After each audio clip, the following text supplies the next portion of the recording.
माजी मंत्री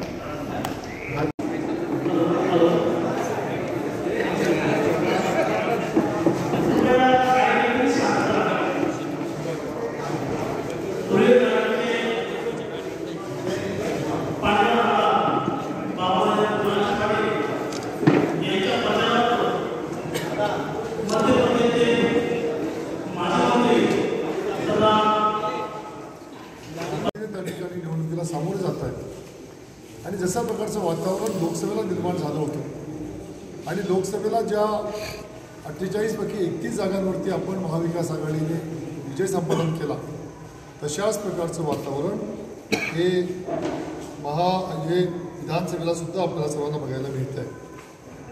आज मध्य प्रदेश काँग्रेस कमिटीचे अध्यक्ष सन्माननीय जितू पटवारी साहेब आणि ऑल इंडिया काँग्रेस कमिटीचे स्पोक्सपर्सन श्री शुभेंद्र गोहार साहेब हे दोघंही आज आपल्याला प्लेसला भेटण्याकरता या ठिकाणी आले आहेत। वलवाडीमध्ये आज त्या दोघांची जाहीर सभा आपण घेतो आहे आणि त्यामुळे या दोघांना आपण सर्वांना भेटता यावं आणि तुमचे काही प्रश्न असतील तर त्या प्रश्नांनाही उत्तरं देता यावे याकरता आज हे दोघंही जण या ठिकाणी आपल्या सर्वांच्या समोर आले आहेत। त्यामुळे मी विनंती करेन की आमचे अध्यक्ष आणि आमचे नेते सन्माननीय पटवारी साहेबांनी आपल्या सर्वांना संबोधित करा। आदरणीय उपस्थित सभी हमारे पत्रकार बंधुगण, मैं ट्रैफिक डिले हुए इसके लिए आप सबसे क्षमा प्रार्थी हूँ, पर मेरे लिए सौभाग्य का विषय है कि आप सबसे मिलकर राजनीतिक क्षेत्र की खासकर धुले और महाराष्ट्र की परिस्थितियों में नरेंद्र मोदी जी जब 10 साल पहले चुन के आए थे तो उन्होंने जो बातें कही थी उसके विपरीत आज उनकी भाषा है। उन्होंने कहा बहुत हुई महंगाई की मार, अब की बार मोदी सरकार, बहुत हुआ किसानों पे अत्याचार, अब की बार मोदी सरकार। सबसे बड़ी बात जब वो भाषणों में कहते थे सबका साथ सबका विकास, अभी वो बात उनकी बंद है। अब वो कहते हैं कटोगे बटोगे तो कटोगे। ये भावना और ये भाषा क्यों है, ये नफरत क्यों है? 10 साल का उनका काम क्यों नहीं? क्या लॉजिक है इसका कि जो परिवार के लोग हैं उनको वो बता नहीं पाते कि मैंने 10 साल में आपके परिवार में इतनी सहायता की जिससे आपकी इतनी उन्नति हुई। बातें घुमा फिरा के इतनी है कि 10 साल का अगर नरेंद्र मोदी और भारतीय जनता पार्टी के 5 साल का आकलन करना है तो सिर्फ आप कहीं और नहीं, अपने अपने परिवारों में इसका आकलन करें, आपके पड़ोस में इसका आकलन करें, आपके रिश्तेदारों में। क्या एक परिवार की इनकम जिसको आप जानते हो बढ़ी तो फिर मोदी जी का शासन ठीक है, और अगर घटी तो फिर ये एहसास हमें बताने की आवश्यकता नहीं, आपको महसूस करने की आवश्यकता है। आप भी चूँकि देश के नागरिक हो, आप भी देश के नागरिक होने के साथ साथ सम्मानित एक जनप्रतिनिधियों को दिशा और दशा, लोकतंत्र को दिशा और दशा देने वाले लोग हो। ये एहसास आपको होना चाहिए कि देश हमारा है, सरकारें भी हमारे, देश के प्रधानमंत्री आज नरेंद्र मोदी हैं, चाहे बीजेपी के, पर हमारे भी हैं।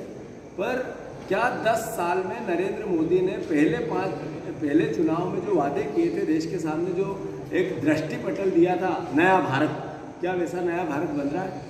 भारत कैसा बन रहा है? हमारे यहाँ धुले में भी शायद होगी, महाराष्ट्र में भी जगह जगह, मध्य प्रदेश में भी है कि ढोरों की मंडियाँ लगती है, जानवरों की मंडियाँ लगती है। ये नरेंद्र मोदी जी ने जनप्रतिनिधि, विधायक और सांसदों की मंडी लगा दी। आप देखो कि महाराष्ट्र में जब ये महायुति की सरकार आई तो अभी फेम में है कि अडानी जी की मीटिंग के बाद 50-50 करोड़ में खरीदे गए थे विधायक। तो कैसा देश बनाना चाहते हैं अगर जो 50 करोड़ में विधायक बिका और फिर उसी 50 करोड़ के विधायकों ने सबने समर्थन एक जैसा किया और अडानी जी बीच में मध्यस्थता कर रहे थे? तो क्या ये अडानी असेंबल्ड महायुति की सरकार थी? ये समझना चाहिए। और उसके बदले क्या मिला? क्या वर्ली का, अपने बॉम्बे का जो प्रोजेक्ट है 1 लाख करोड़ की ज़मीन उनको मुफ्त में दे रहे हैं? तो ये धारावी का, तो इस तरह का देश कैसे बनेगा? ये जब भारतीय जनता पार्टी, मोदी जी, योगी जी, यह सब ये कहते हैं बटोगे तो कटोगे, ये बात कहाँ से आई? ये बात यहाँ से आई कि राहुल गांधी जी ये कहते हैं कि इस देश में अमीर और गरीब का फर्क पता होना चाहिए। ये जातिगत जनगणना जब राहुल गांधी जी उठाते हैं और कहते हैं कि इस देश में एससी जो कितना है, वो कितना गरीब और कितना आर्थिक संपन्न है, उसका पता देश को चलना चाहिए। इस बात का पता कि एसटी एससी के लोग कितने गरीब हैं, ओबीसी के लोगों की स्थिति क्या है देश में आर्थिक आधार पे। क्या अपर कास्ट का अमीर आदमी और अपर कास्ट का गरीब आदमी, क्या गरीब आदमी की गणना करना गुनाह है, पाप है? जब राहुल गांधी ये बात करते हैं कि जातिगत जनगणना होनी चाहिए और देश के संसाधनों पे सबसे पहले अधिकार गरीबों का होना चाहिए। जब मोदी जी ने नया भारत बनाने की बात की तो 25 लोगों के पास देश की 75% संपत्ति जाने लगी। 5 लाख गुना अडानी जी की संपत्ति बढ़ गई, अंबानी जी की बढ़ गई। ऐसे 25 नए उद्योगपतियों के पास 60-65% संपत्ति चली गई। और जो 75% देश का नागरिक है, देश आप भी हैं, हम भी हैं, देश के और नागरिक हैं, उनके पास 75% लोगों के पास 25% संपत्ति बच गई। और आज भी जब कर्ज माफी की बात होती तो उन्हीं की होती है। 16 लाख करोड़ का कर्ज माफ उन्हीं 25% लोगों का हुआ। तो राहुल गांधी जब जातिगत जनगणना की बात करते हैं और ये कहते हैं कि उधर आप माफ करोगे तो किसान का करना पड़ेगा, आप उधर माफ करोगे तो गरीब को देना पड़ेगा, आप उधर माफ करोगे तो देश की आधी आबादी महिलाओं को देना पड़ेगा, तो मोदी जी तड़प जाते हैं, योगी जी तड़प जाते हैं, कटोगे तो बटोगे, नफरत फैलाते हैं, घृणा फैलाते हैं। मैं आप लोगों के सामने ये अनुरोध करना चाहता हूँ, आपके माध्यम से धुले की जनता से अनुरोध करना चाहता हूँ, महाराष्ट्र के लोगों से अनुरोध करना चाहता हूँ कि ये कांग्रेस पार्टी एक ऐसा विचार है जो गांव, गरीब और किसान की बात करता है। भारतीय जनता पार्टी एक ऐसा विचार है जो उद्योगपति और जाति और नफरत और घृणा की बात करता है। अरे कटोगे तो बटोगे, भगवान राम ने तो